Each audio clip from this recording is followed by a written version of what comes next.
So hello everyone, welcome to our channel. तो आज हम पढ़ने वाले हैं वो है आपके क्लास 11 का जो चैप्टर है केमिकल बॉन्डिंग, उसका एक टॉपिक जिसका नाम है आपके हाइब्रिडाइजेशन या फिर संकरण। तो इस टॉपिक के अंदर हम क्या क्या पढ़ने वाले हैं, देखिए क्लास 11 का टॉपिक है, इसके अंदर आप पढ़ोगे हाइब्रिडाइजेशन संकरण के बारे में। तो सबसे पहले आप पढ़ेंगे what is the type of the hybridisation, संकरण क्या होता है। इसका हम इंट्रो पढ़ेंगे। इंट्रो पढ़ने के बाद में इससे रिलेटेड कुछ इंपॉर्टेंट पॉइंट्स पढ़ेंगे। इसके इंपॉर्टेंट पॉइंट कौन कौन से हैं, इसकी डेफिनेशन क्या होती है और हाउ टू फाइंड इट, इसको किस टाइप से आपको निकाला जाता है, जो मॉलिक्यूल्स होते हैं उनमें किस तरीके से फाइंड किया जाता है कि इसमें कौन सा हाइब्रिडाइजेशन है, sp है, sp2 है, sp3 है, और किस तरीके से उनकी स्ट्रक्चर बनाई जाती है, इसके बारे में पढ़ने वाले हैं। और इसके बाद में हम सबसे एंड में हम करने वाले हैं प्रीवियस ईयर के जो क्वेश्चंस रहते हैं आपके नीट में आए हुए और जेई में आए हुए क्वेश्चंस हम यहाँ पर सॉल्व करने वाले हैं। तो चलिए इस चैप्टर को स्टार्ट करते हैं। तो सबसे पहले हम पढ़ने वाले हैं हाइब्रिडाइजेशन संकरण के बारे में। तो संकरण क्या होता है, देखिए हाइब्रिडाइजेशन का कंसेप्ट क्या होता है। तो हाइब्रिडाइजेशन का कंसेप्ट ये होता है, हम सभी लोग जानते हैं कि जो आपके एटम होते हैं, देखिए दो एटम मिलकर के क्या बनाते हैं, आपके एटम मिलकर के बना लेते हैं आपके मॉलिक्यूल्स। तो जब वो मॉलिक्यूल्स बनाते हैं तो क्या करते हैं, इलेक्ट्रॉन्स का क्या करते हैं, आपके ट्रांसफर करते हैं, इलेक्ट्रॉन्स का आदान प्रदान करते हैं। तो उसी को समझाने के लिए देखिए जो बहुत सारी स्ट्रक्चर्स होती है उनको समझाने के लिए क्या किया जाता है, संकरण जो आपके हाइब्रिडाइजेशन होता है उसका यूज किया जाता है। तो इसका जो सबसे बेस्ट एग्जांपल है वो है आपके देखिए CO3-2, ये होता है कार्बोनेट। इसमें क्या होता है, कार्बन डबल बॉन्ड ऑक्सीजन, यहाँ पर क्या होता है एक सिंगल बॉन्ड ऑक्सीजन और एक जगह रहता है यहाँ पर O-। तो जब इसमें क्या किया गया है, इसके जो बॉन्ड है बॉन्डों को देखिए यहाँ पर माइनस का 2 चार्ज है। तो जब इसको प्रायोगिक तौर पर यानी कि जो एक्सपेरिमेंटल तौर पर जब इसके जो सारी बॉन्ड लेंथ थी जो मापी गई थी, जो बंद लंबाई थी इसकी मापी गई थी, तो ये पाया गया था कि 1, 2 और 3, तो तीनों की तीनों bond length of carbon oxygen 1 के बीच में, 2 के बीच में और 3 के बीच में तीनों की तीन सेम आ रही हैं। लेकिन जब आपने देखा तो पाया कि एक जगह तो डबल बॉन्ड है, वहां की 2 जगह सिंगल बॉन्ड है। ऐसे कैसे हो गया? तो इसी को समझाने के लिए क्या किया गया, आपके जो संकरण होता है जिसको आपके हाइब्रिडाइजेशन कहा जाता है, उसकी अवधारणा दी गई, उसका कंसेप्ट दिया गया था। तो हम देखिए आपके हाइब्रिडाइजेशन क्या होता है। तो हाइब्रिडाइजेशन ये होता है कि लगभग क्या होता है, जो आपके समान एनर्जी वाले जो क्या होते हैं एटॉमिक ऑर्बिटल्स मिलकर के क्या करते हैं, जब मिश्रित होकर के नए ऑर्बिटल्स का निर्माण करते हैं। तो ये जो प्रोसेस होती है इसको आप क्या कहते हैं, संकरण कहते हैं। क्या होता है, जब लगभग सेम एनर्जी क्या होना चाहिए, लगभग सेम एनर्जी वाले क्या होते हैं ऑर्बिटल्स मिलकर के, अगर लगभग समान ऊर्जा वाले परमाणविक कक्षक, जब लगभग समान ऊर्जा वाले एटॉमिक ऑर्बिटल्स जब मिलते हैं और मिलकर के क्या करते हैं, नए कक्षकों का निर्माण करते हैं। तो ये जो प्रक्रिया होती है, जो प्रोसेस होती है, वो कहलाती है आपके हाइब्रिडाइजेशन या फिर संकरण कहलाती है। अब संकरण की प्रक्रिया के लिए कुछ एक इंपॉर्टेंट पॉइंट्स होते हैं, उनको आप ध्यान में रखना बहुत ही जरूरी है। तो some important points regarding to hybridisation. सबसे पहला पॉइंट ये होता है कि संकरण में क्या होता है, जो आपके हाइब्रिडाइजेशन होता है ना, उसमें कोई भी पार्ट ले सकता है। आपके हाफ फिल्ड ऑर्बिटल्स का पार्ट ले सकते हैं, फुल फिल्ड ऑर्बिटल्स पार्ट ले सकते हैं, या फिर क्या कर सकते हैं आपके वैकेंट ऑर्बिटल्स पार्ट ले सकते हैं। आपके अर्ध पूरे तो पूर्ण पूरे तो और खाली कक्षक सारे की सारे जो कक्षक होते हैं वो पार्ट ले सकते हैं, इसमें भाग ले। सेकंड पॉइंट ये है कि जो संकरण में जो आपके हाइब्रिडाइजेशन में भाग लेने वाले जो एटॉमिक ऑर्बिटल्स होंगे ना, उनकी संख्या बनने वाले जो संकृत कक्षक यानी कि जो हाइब्रिडाइज ऑर्बिटल होंगे उनके बराबर। तो पार्ट लेने वाले जो क्या होता है, पार्ट लेने वाले ऑर्बिटल्स की संख्या इक्वल टू होती है आपकी क्या होता है, बनने वाले ऑर्बिटल्स की संख्या, बनने वाले हाइब्रिडाइज ऑर्बिटल्स की संख्या के बराबर। तो संकरण में भाग लेने वाले परमाणविक कक्षकों की संख्या बनने वाले जो संकृत कक्षक होते हैं उनकी संख्या के बराबर होती है। तो सेकंड पॉइंट ये था। थर्ड पॉइंट ये है आपके, देखिए थर्ड एंड इंपॉर्टेंट पॉइंट ये है, देखिए तो सेकंड पॉइंट से रिलेटेड कुछ एक एग्जांपल्स आप देख सकते हैं। मान लीजिए कि मेरे पास में एक s ऑर्बिटल ने पार्ट लिया और 3 p ऑर्बिटल्स ने पार्ट लिया। तो यहाँ पर जो नया संकरण जो आपके संकृत कक्षक बनेंगे, हाइब्रिडाइज ऑर्बिटल बनेंगे, तो वो आपको प्राप्त होंगे sp3। तो sp3 के कितने कक्षक प्राप्त होंगे आपको, 4। तो आपके पास में 4 sp3 के संकृत कक्षक प्राप्त हो जाएंगे। तो यही आपको कहा जा रहा है। तीसरा ये होता है कि जो आपके हाइब्रिडाइज ऑर्बिटल्स होते हैं उनको रिप्रेजेंट कैसे किया जाता है। देखिए जो आपके संकृत कक्षक होते हैं उनको प्रेजेंट किया जाता है एक कुछ इस टाइप से। इस टाइप की स्ट्रक्चर होती है जिसको हिंदी में कहा जाता है बड़ी पाली और छोटी पाली। इसके जो बड़ा वाला पार्ट होता है उसको प्लस कहा जाता है, छोटे वाले पार्ट को कहा जाता है माइनस। तो इनको रिप्रेजेंट करने का जो तरीका होता है कुछ इस तरीके का होता है। अब इनसे रिलेटेड चौथा पॉइंट ये है कि बंध निर्माण में जो संकृत कक्षकों की जो क्या होती है, बड़ी वाली पाली होती है, ये वाली पाली है। जब बॉन्ड का फॉर्मेशन होता है तो ये वाली जो पाली होती है यानी कि ये वाली जो स्ट्रक्चर होती है, इससे आकर के जो कोई भी नया एटम होता है वो जुड़ जाता है। मान लीजिए हाइड्रोजन है, हाइड्रोजन कैसा होता है, हाइड्रोजन का जो अंतिम इलेक्ट्रॉन होता है s में, तो वो क्या होता है कुछ इस टाइप से यहाँ पर आकर के जुड़ जाता है। और यहाँ पर क्या होता है, इनके बीच के जो शेयर्ड इलेक्ट्रॉन्स होते हैं वो यहाँ पर दिखाए जाते हैं। तो आप समझ पा रहे होंगे कि जो क्या होता है, सबसे पहली बात ये थी कि जिनके पास लगभग सेम एनर्जी होती है ना, वही लोग क्या करते हैं, आपके हाइब्रिडाइज ऑर्बिटल्स को बना पाते हैं। सेकंड ये था कि हाइब्रिडाइज ऑर्बिटल्स बनाने के लिए जितने नंबर में आपके जो ऑर्बिटल्स पार्ट ले रहे हैं ना, उतने ही ऑर्बिटल्स आपको यहाँ पे प्राप्त हो जाएंगे। और ये है कि जो बनने वाले नए ऑर्बिटल्स होते हैं उनको ऐसे दर्शाया जाता है, एक छोटी पाली और एक बड़ी पाली, और बड़ी पाली के साथ में क्या किया जाता है, आपके इसको जोड़ा जाता है। यहाँ तक तो आप बोलोगे कि भैया ये सारी बातें तो समझ में आ गई। तो इसके बाद में कुछ एक और पॉइंट्स हैं। देखिए आपका जो फिफ्थ पॉइंट ये कहता है कि जो आपके हाइब्रिडाइज्ड ऑर्बिटल्स होते हैं, जो संकरित कक्षक होते हैं, उसमें जो डायरेक्शनल प्रॉपर्टीज होती है ना, जो डायरेक्शनल प्रॉपर्टीज होती है यानी कि दिशात्मक गुण होते हैं, वो क्या होता है, नॉर्मल जो कक्षक होते हैं, नॉर्मल ऑर्बिटल्स से क्या होती है, ज्यादा होती है। तो संकरित कक्षक के अंदर जो डायरेक्शनल प्रॉपर्टीज होती हैं, वो दिशात्मक गुण होते हैं, वो क्या होते हैं, नॉर्मल कक्षक से क्या होते हैं, ज्यादा होते हैं। तो इसीलिए ये कहा जाता है कि जो हाइब्रिडाइज्ड ऑर्बिटल्स के द्वारा बनाए गए जो बॉन्ड होते हैं ना, वो परमाणुीय जो एटॉमिक ऑर्बिटल्स की तुलना में क्या होते हैं, स्ट्रॉन्ग होते हैं। तो आपको मान लीजिए एक ऑप्शन दे रखा हो जिसमें एक तरफ दे रखा हो आपको क्या, नॉर्मल जो एटॉमिक बॉन्ड्स हैं वो दे रखे हो, और एक तरफ दे रखा हो जो आपके संकरित कक्षकों के बॉन्ड दे रखे हो, हाइब्रिडाइज्ड ऑर्बिटल्स के बॉन्ड दे रखे हो, और आपसे पूछा गया हो कि इनमें से कौन सबसे ज्यादा स्ट्रांग होगा, तो स्ट्रांग वाला बॉन्ड कौन सा आएगा आपके, जो कि हाइब्रिडाइज्ड ऑर्बिटल्स ने बना रखा। आप फिफ्थ पॉइंट के बाद देखिए आप सिक्स्थ पॉइंट आता है आपके, इसके बाद में वो आता है कि संकरित कक्षक होते हैं ना, जो हाइब्रिडाइज्ड ऑर्बिटल्स होते हैं, वो क्या करते हैं, सिग्मा बॉन्ड का निर्माण करते हैं। ऑलवेज ये क्या करते हैं, सिग्मा बॉन्ड का निर्माण करते हैं। तो जो आपके हाइब्रिडाइज्ड ऑर्बिटल्स होते हैं वो सिग्मा बॉन्ड का निर्माण करते हैं, और जो बैकेंट ऑर्बिटल्स होते हैं, जो काली कक्षक होते हैं, वो क्या करते हैं, आपके पाई बॉन्ड का निर्माण करते हैं।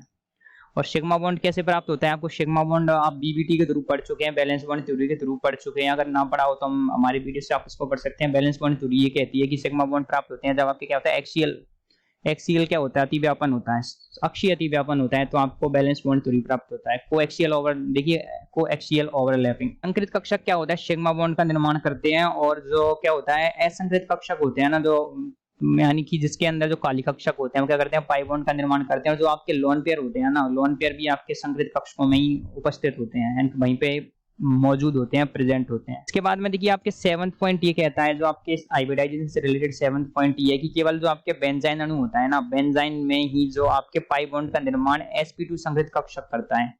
तो बेंजाइन की स्ट्रक्चर कुछ इस टाइप की होती है। देखिए बेंजाइन होता है, बेंजीन तो आप सभी लोग जानते हैं बेंजीन क्या होता है। बेंजाइन कुछ इस टाइप का होता है, यहाँ पर डबल बॉन्ड होता है, यहाँ डबल बॉन्ड होता है, और यहाँ पर क्या होता है, इसमें ट्रिपल बॉन्ड होता है। देखिए ये होता है आपके sp2 संकरित, सारे के सारे जो कार्बन होते हैं यहाँ पर क्या होते हैं, sp2 संकरित होते हैं। sp2 और sp2 इसको बोला जाता है benzene. This is not benzene. देखिए बेंजीन कुछ इस टाइप की होती है, बेंजाइन अलग है। देखिए बेंजीन कुछ इस तरीके की होती है, ये होती है आपके बेंजीन। सो बेंजीन और बेंजाइन दोनों डिफरेंट हैं, तो आप इस बात का एक बार ध्यान रखेंगे। आठवां पॉइंट ये होता है कि देखिए सबसे इंपॉर्टेंट पॉइंट ये होता है कि जब भी आपके कोई भी जो हाइब्रिडाइज्ड ऑर्बिटल है, ये देखिए आठवां पॉइंट बहुत जगह काम आता है, बहुत सारे क्वेश्चन सोल्व करने में काम आता है। जब भी कोई संकरित कक्षक होता है उसमें क्या होता है, अगर आपके परसेंट एस लक्षण क्या होते हैं, एस प्रॉपर्टीज बढ़ती हैं, परसेंट एस प्रॉपर्टीज बढ़ती हैं, तो जो क्या होता है, आपका जो आकार होता है हाइब्रिडाइज्ड ऑर्बिटल का, जो आकार होता है, जो आपका साइज होता है, क्या होता है, साइज होता है, वो क्या हो जाता है, आपके घट जाता है। जब भी आपके परसेंट एस प्रॉपर्टीज घटेगी तो आपके साइज घट जाएगा। देखिए साइज घट जाएगा तो क्या हो जाएगा, जो आपकी एनर्जी रहेगी, एनर्जी हो जाएगी, वो क्या हो जाएगी, बढ़ जाएगी। एनर्जी देखिए एनर्जी हो जाएगी आपके घट जाएगी। सो आपकी एनर्जी घट जाएगी, साइज बढ़ जाएगा, एनर्जी घट जाएगी। इसके अलावा बॉन्ड एनर्जी होती है। देखिए बॉन्ड एनर्जी, जो बंध की ऊर्जा होती है, बंध ऊर्जा क्या हो जाती है, आपके बढ़ जाती है, बॉन्ड एनर्जी बढ़ जाती है आपके। इसके अलावा बॉन्ड लेंथ होती है आपके, बंध की जो लंबाई होती है, सो बॉन्ड लेंथ होती है, वो क्या हो जाती है, आपके बंध की जो लंबाई होती है वो भी क्या हो जाती है, घट जाती है। और जो बॉन्ड एंगल होता है, बंध कोण होता है, वो क्या हो जाता है, आपके बॉन्ड एंगल होता है, वो बढ़ जाता है। So this is the important point. तो आप देख चुके हैं कि सबसे पहले हमने देखा, देखिए जो क्या होता है आपके संकरण क्या होता है, इसके जो मेन पॉइंट्स हैं वो क्या क्या होते हैं। So these are the important points of the hybridisation. अब इसके बाद हम देखेंगे संकरण को कैसे फाइंड किया जाता है, हाउ टू फाइंड, इसको ज्ञात कैसे किया जाता है। मान लीजिए मेरे पास में मुझे कोई भी अणु दे रखा हो, जैसे कि मुझे एक मॉलिक्यूल दे रखा है मेथेन। अब मुझे फाइंड करना है कि इसके अंदर जो कार्बन एटम है, कार्बन एटम के अंदर किस टाइप का हाइब्रिडाइजेशन है, कार्बन का जो परमाणु है उसमें कौन सा संकरण आपके उपस्थित है, वो आपको ज्ञात करना है। तो कैसे ज्ञात करेंगे, हाउ टू फाइंड। सो देखिए हाउ टू फाइंड कैसे किया जाता है। मान लीजिए मेरे पास में दे रखा हो, मुझे मेथेन दे रखा है, और मुझे फाइंड करना है कि जो आपके जो कार्बन एटम है, कार्बन एटम किस प्रकार का हाइब्रिडाइज्ड है, कार्बन एटम में कौन सा संकरण पाया जाता है, कार्बन परमाणु किस प्रकार का संकरित कक्षक है। और सबसे पहले तो आप ये sp3 है, sp2 है, क्या है क्या नहीं है, मतलब सबसे पहले आपको ये जानना पड़ेगा कार्बन एटम में संकरण कैसे निकाला जाता है। तो संकरण क्या आता है, देखिए आपने देखा था हाइब्रिडाइजेशन क्या आता है। तो सबसे पहले इसको निकालने की एक ट्रिक रहती है, जो बुक्स रहती हैं, बुक्स के अंदर अलग अलग तरीके के जो टाइप दे रखे हैं, लेकिन मैंने आपके लिए एक बहुत ही सिंपल सा फॉर्मूला बताया, वो आप उसको ध्यान रखेंगे। सबसे पहले आपको क्या करना है, जो भी आपके जितने भी आपको एटम दे रखे हैं उसके क्या करना है, बैलेंस सेल होता है, जो आपके संयोजकता कोष के जो इलेक्ट्रॉन्स होते हैं उनको जोड़ लेना है। तो total number of balance cell electrons ये जोड़ लेंगे। जोड़ लेने के बाद में जितना भी आता है आप उसको देख लेंगे। मान लीजिए मेरे पास में मेथेन, कार्बन का जो एटॉमिक नंबर होता है वो 6 है, तो इसके बैलेंस सेल में कितने इलेक्ट्रॉन होते हैं, 4 होते हैं। हाइड्रोजन के बैलेंस सेल में कितने इलेक्ट्रॉन होते हैं, एक होते हैं, तो टोटल 4 इलेक्ट्रॉन हो गए, 8। और मान लीजिए मेरे पास में होता है या फिर होता है SF6, हम 2 एग्जांपल साथ लेके चलेंगे। तो total number of balance cell electron सबसे पहले आपको कर लेना है स्टेप 1 में। SF6 में देखिए सल्फर के जो बैलेंस सेल होता है उसमें इलेक्ट्रॉन होते हैं 6, फ्लोरीन के बैलेंस सेल में इलेक्ट्रॉन होते हैं आपके 7 चंगे 42, 42, टोटल इलेक्ट्रॉन हो गया 48। तो आपको क्या करना है, जो आपके जोड़े हुए जो इलेक्ट्रॉन्स होंगे आपको उनको देखना है। मान लीजिए मेरे पास में if number of the electrons is greater than 8, number of the electrons is greater than 8 या फिर इक्वल टू 8, अगर 8 से ज्यादा हो तो आपको क्या करना है, सबसे पहले 8 से ज्यादा होंगे। हमारे पास SF6 में कितने आए थे, 48, तो आपको क्या करना है, और आपके पास कार्बन में कितने आए थे, 8 आए थे। अगर 8 से ज्यादा हो तो क्या करना है, सबसे पहले आपको क्या करना है, उसमें 8 से ज्यादा होंगे तो क्या करना है, उसको आपको 8 से डिवाइड करना है, then you have to divide it by the 8। तो उसके बाद में क्या करना है, आपको डिवाइड बाई 8। मान लीजिए मैंने डिवाइड बाई 8 कर दिया, तो कोई मेरे पास ऐसा नंबर आ गया 52 डिवाइड बाई 8, उसके बाद में मेरे पास में क्या बचेगा, रिमाइंडर बचेगा। अगर रिमाइंडर बचता है, इफ उसके बाद रिमाइंडर बचता है तो आप क्या करेंगे, उसको डिवाइड कर दोगे आप 4 से। मान लीजिए फिर भी रिमाइंडर बचता है तो आप क्या तो रिमाइंडर बचता है तो आप इसको डिवाइड करोगे 2 से। और अगर उसके बाद भी रिमाइंडर बचता है तो रिमाइंडर में क्या बच पाएगा आपकी, या तो 0 बचेगा या 1 बचेगा। तो 0 बचने पे तो हमारा पूरा भाग चला जाएगा, या फिर 1 बचेगा तो इसको भी इसी में जोड़ दो। So this is the formula. तो जो भी आपके नंबर ऑफ इलेक्ट्रॉन्स होंगे, देखिए number of electrons divided by 8, अगर उसके बाद रिमाइंडर बचता है तो उसको क्या करोगे आप, डिवाइडेड बाय 2, उसके बाद भी रिमाइंडर 1 बचता है तो इसको जोड़ दोगे। अगर मान लीजिए मेरी वाली जो प्रोसेस है, सबसे पहली प्रोसेस 48 था, 48 बाय 8 6, अगर यहीं पे खत्म हो गई तो नंबर 2 वाले स्टेप पर हम नहीं जाएंगे। अगर नंबर 2 वाले स्टेप पर खत्म हो गई तो फिर नंबर 3 पे नहीं जाएंगे। तो आपको जैसे देखना है आप वैसे कर सकते हैं। तो मान लीजिए मेरे पास 55 होता तो मैं क्या करता, इसमें 8 का भाग देता, कितनी बार जाता, 8 छंगे 48, 7 बचता, 7 में क्या करता, मैं 4 का भाग देता, 1 बार जाता, 7 में मैं 2 का भाग देता, 3 बार जाता, फिर 1 बचता मेरे पास, तो 6 प्लस 3 प्लस 1 कुछ उस टाइप से जाता। जनरली ये तो एक क्या किया था हमने, एक इमेजिनेटिव नंबर लिया था, काल्पनिक नंबर लिया था, इस टाइप से नहीं आता है। तो हमारे पास में क्या करना है, आपको ये वाला फॉर्मूला याद रख लेना है। तो अगर हमारे पास में इसके बाद में एक नंबर आएगा, जो आपके पास नंबर प्राप्त होगा वो प्राप्त होगा आपको 2 से लेकर के 7 के बीच में, जो हमारे पास नंबर आएगा वो 2 से 7 के बीच में प्राप्त होगा। सो अगर हमारा जो आंसर है, अगर आपका आंसर 2 प्राप्त हो रहा है, 2 3 4 5 6 7, तो टाइप ऑफ हाइब्रिडाइजेशन, जो हाइब्रिडाइजेशन का टाइप होगा, अगर आपको 2 प्राप्त हो रहा है तो ये आ जाएगा आपके SP। 3 प्राप्त होगा तो ये आ जाएगा आपके SP2, 4 प्राप्त होगा SP3, 5 प्राप्त होगा तो आपको प्राप्त हो जाएगा SP3D, 6 प्राप्त होगा तो आपको प्राप्त होगा SP3D2, और 7th प्राप्त होगा तो आपको प्राप्त हो जाएगा SP3D3। तो इस टाइप से आप देख सकते हैं, इस टाइप से प्राप्त होगा। तो हम सबसे पहले इसको एक्सपेरिमेंट करते हैं कार्बन पे, मेथेन पे, CH4। हमने इसमें इलेक्ट्रॉन जोड़ लिए थे, कार्बन में 4 थे और 4 हाइड्रोजन में 8। हमारे पास में क्या आ रहे हैं, 8, नंबर ऑफ द इलेक्ट्रॉन्स 8 आ रहे हैं। 8 से ज्यादा होंगे तो ये 8 का भाग देंगे, 8 से कम है तो हम क्या करेंगे, 2 का भाग देंगे। कितनी बार जा रहा है, 4 बार। जब आपके जो देखिए 4 बार जा रहा है तो 4 पे क्या होता है, आपके हाइब्रिडाइजेशन होता है SP3। तो मेथेन में जो हाइब्रिडाइजेशन होता है कार्बन का, वो आता है आपके SP3 संकरण। तो एक बार फिर से देखेंगे आपको करना क्या है। देखिए आपको करना ये है, कैसे फाइंड करेंगे, हाउ टू फाइंड। अगर आपके जो नंबर ऑफ द इलेक्ट्रॉन्स क्या है, 8 से ज्यादा हैं, 8 से ज्यादा है तो आप क्या करोगे, 8 का भाग देंगे। अगर 8 हैं तो आप 2 का भाग दोगे, और अगर शेष पर 1 बचता है तो उसको भी इसमें जोड़ दोगे। तो number of the electrons greater than 8, then you have to divide it by 8, then remainder को 2 से डिवाइड करना है। फिर जो अगर एक फिर से रिमाइंडर रहता है तो इसको भी इसमें जोड़ देना है। तो जो आपका जो नंबर की जो रेंज आएगी वो आएगी 2 से लेकर के 7 के बीच में, 2 to 7 आएगी। फिर उसके अकॉर्डिंग अगर ये आंसर आएंगे तो उसके अकॉर्डिंग आपको ये आंसर लिख देने हैं। So this is the simplest form of the hybridization. अब आपको देखना है, देखिए इसके बाद में हम क्या पढ़ेंगे, हाइब्रिडाइजेशन के बाद में हम पढ़ेंगे टाइप ऑफ हाइब्रिडाइजेशन। हाइब्रिडाइजेशन के कौन कौन से टाइप होते हैं। तो अभी हमने देखे थे दो तीन तरीके के टाइप होते हैं। टाइप देख लिए थे हमने, sp sp2 sp3 sp3d sp3 d2। Type of the hybridisation, तो चलिए सबसे पहले आप देखेंगे, आप सबसे पहला वाला आता है आपके sp हाइब्रिडाइजेशन। अब sp में क्या होता है, देखिए आपके सबसे पहले आता है sp हाइब्रिडाइजेशन। तो sp के अंदर क्या होता है, आपके दो तरीके का क्या होता है, s और p मिलकर के क्या बनाते हैं, आपके s और p ऑर्बिटल मिलकर के बना लेते हैं कुछ इस तरीके का। देखिए ये आपके s ऑर्बिटल है और ये आपके p, ये बना लेंगे आपके sp हाइब्रिडाइज ऑर्बिटल्स। sp संकृत कक्षक ये बना लेंगे, sp संकृत कक्षक बना लेंगे। sp संकृत कक्षक बनाने के बाद में क्या करते हैं, ये बॉन्ड बनाते हैं। तो क्या हो जाएगा, यहाँ पर BCl2 का एग्जांपल दे रखा है, कुछ इस टाइप से ये बॉन्ड बना लेते हैं। तो इस टाइप से आपके BCl2 आपको प्राप्त हो जाता है। उसके बाद आता है आपके sp2 हाइब्रिडाइजेशन। देखिए sp2 में क्या होता है, मेरे पास में एक s होता है और 3 p होते हैं। एक s और 3 p मिलकर के बना लेते हैं मेरे पास में sp3 संकृत कक्षक। तो ये है आपके s और ये 3 p, इन तीनों ने मिलकर के बना लिया आपके 3 sp3 संकृत कक्षक। तो यहाँ पर इन्होंने एग्जांपल ले रखा है BCl3 का। तो बोरॉन का s और क्लोरीन के 3 p, तो BCl3। तो ये बना लेंगे आपके sp3 के 3 संकृत कक्षक। तो कुछ स्टेप से ये आपके क्या होता है, BCl3 प्राप्त होता है। इसके बाद हम पढ़ेंगे sp3 हाइब्रिडाइजेशन। तो देखिए sp3 हाइब्रिडाइजेशन हम इसके बाद पढ़ने वाले हैं। तो sp3 हाइब्रिडाइजेशन में क्या होता है, देखिए sp3 हाइब्रिडाइजेशन की सबसे पहला टाइप होता है कि क्या होता है, sp3 हाइब्रिडाइजेशन में सबसे पहला होता है 4 बॉन्ड प्राप्त हो जाए। आपको होता है 3 बॉन्ड प्राप्त हो जाए और 1 लोन पेयर प्राप्त हो जाए। एक होता है आपको 2 बॉन्ड प्राप्त हो जाएं और 2 लोन पेयर प्राप्त हो जाएं। तो ये दो टाइप, आपके 3 टाइप होते हैं sp3 हाइब्रिडाइजेशन में। तो sp3 संकृत कक्षक में क्या होते हैं, आपके 3 टाइप प्राप्त। 3 टाइप में सबसे पहला है आपके 4 की चारों बॉन्ड प्राप्त होते हैं। आपके 4 की चारों बॉन्ड प्राप्त होते हैं आपको मेथेन में, CH4। तो मेथेन के अंदर क्या होता है, एक s और 3 p मिलकर के बना लेते हैं आपके sp3 संकृत कक्षक।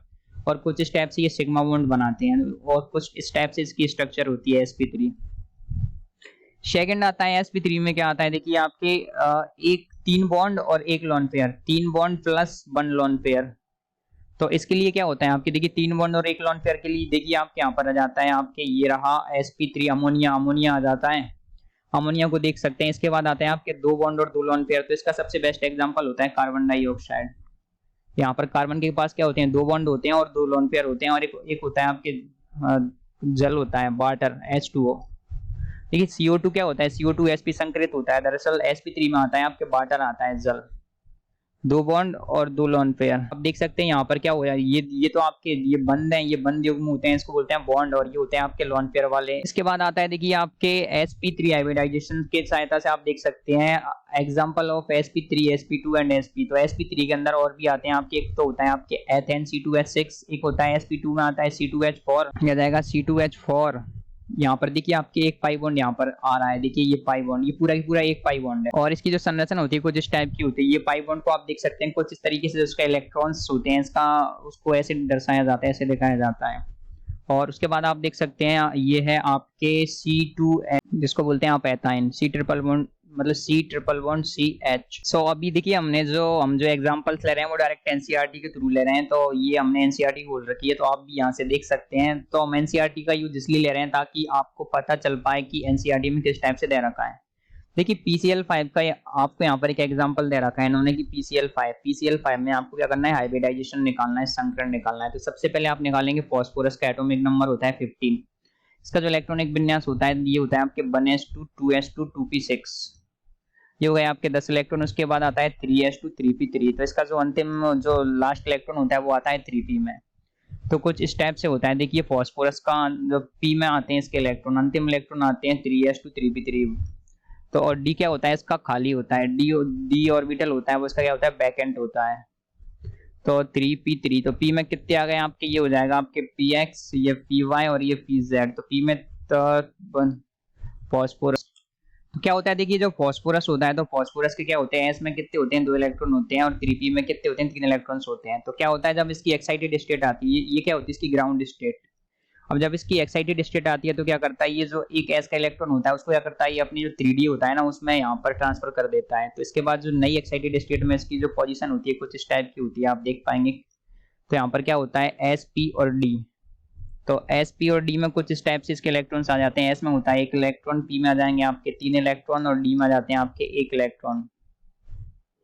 तो क्या होता है यहाँ पर आपके जो आपके PCl5 होता है, क्लोरीन के पास में क्या होता है, देखिए आप सभी लोग जानते हैं क्लोरीन के पास में होते हैं 7 इलेक्ट्रॉन जो वैकेंट ऑर्बिटल में। तो क्या करता है ये अपने इसका जो इलेक्ट्रॉनिक विन्यास होता है 1s2 2s2 3s2 और 3p5 होता है। तो p5 होता है, तो ये क्या करता है, क्लोरीन क्या करता है अपना जो एक जो क्या करता है अपना यहाँ पर क्या करता है लोन पेयर लेके आता है। देखिए कुछ इस टाइप से आता है, क्लोरीन होता है यहाँ पर क्या करता है अपना 1 इलेक्ट्रॉन लेके आता है और यहाँ पर दे देता है, कुछ इस टाइप से आप देख सकते हैं यहाँ पर। तो PCl5 में क्लोरीन आता है, यहाँ पर क्या करता है अपना 1 इलेक्ट्रॉन दे देता है और आपके बना लेता है यहाँ पर PCl5। तो आप देख सकते हैं किस टाइप से आपकी PCl5 बना है।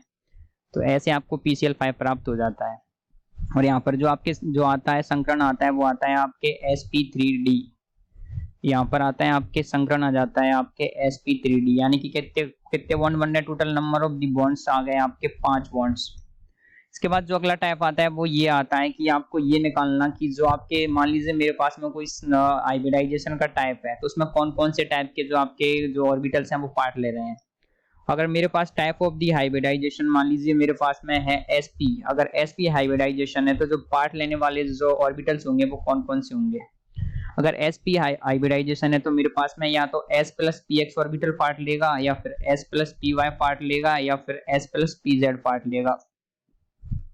अगर मान लीजिए sp2 है तो sp2 में कौन कौन से पार्ट लेंगे, देखिए sp2 में आपके s plus px plus py आएगा, या फिर आ जाएगा s plus px plus pz आएगा, या फिर आ जाएगा s plus py plus pz आ जाएगा।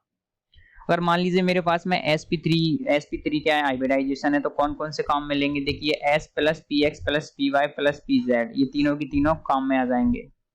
अगर मान लीजिए मेरे पास में है sp3d आ जाएगा, तो sp3d में क्या होता है s plus px plus py, साथ में आता है आपके pz plus dz square, pz plus dz square कक्षा। तो इस टाइप से ये पार्ट लेते हैं। मान लीजिए मेरे पास में sp3d2 हाइब्रिडाइजेशन sp3d2, तो इसमें कौन कौन से पार्ट लेंगे, देखिए इसमें पार्ट लेते हैं आपके s plus px plus py plus dx square y square plus pz plus dz square, pz plus dz square. इसका मतलब है कि p के 3 ऑर्बिटल्स पार्ट ले रहे हैं, d के 2 ले रहे हैं, s के 1 ले रहे हैं। तो आप देख पाएंगे s का 1, p के 3, d के 2। अगर मेरे पास है sp3d3, if I have the sp3d3 hybridisation, तो मेरे पास में जो पार्ट लेने वाले ऑर्बिटल्स होंगे ये आ जाएंगे आपके s plus px plus py plus dx square y square plus dxy plus आ जाएगा आपके dz pz plus dz square, pz plus dz square. देखिए इस कंसेप्ट का जो सबसे लास्ट जो टॉपिक होता है वो होता है आपके वो आता है ठोस अवस्था संकरण, जिसको हिंदी में कहा जाता है, इंग्लिश में कहा जाता है आपको सॉलिड फेज हाइब्रिडाइजेशन। तो ठोस अवस्था संकरण में क्या होता है, देखिए कुछ एक जो आपके एटम्स जो कुछ एक मॉलिक्यूल्स होते हैं, कुछ एक जो आपके कुछ यौगिक होते हैं वो क्या होते हैं ठोस अवस्था में अलग तौर से पाए जाते हैं।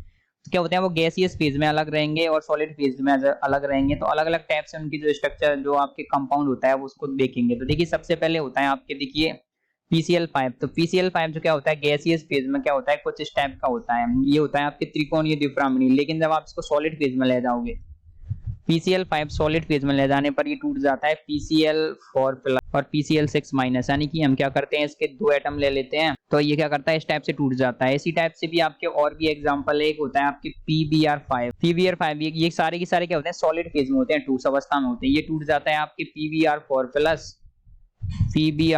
प्लस और Br माइनस में। एक और होता है आपके Pi5 होता है, क्या होता है ये नहीं टूटता। Pi5 होता है Pi5 ये पाया जाता है आपके Pi4 प्लस और I माइनस में, Pi4 प्लस और I माइनस के तौर पर।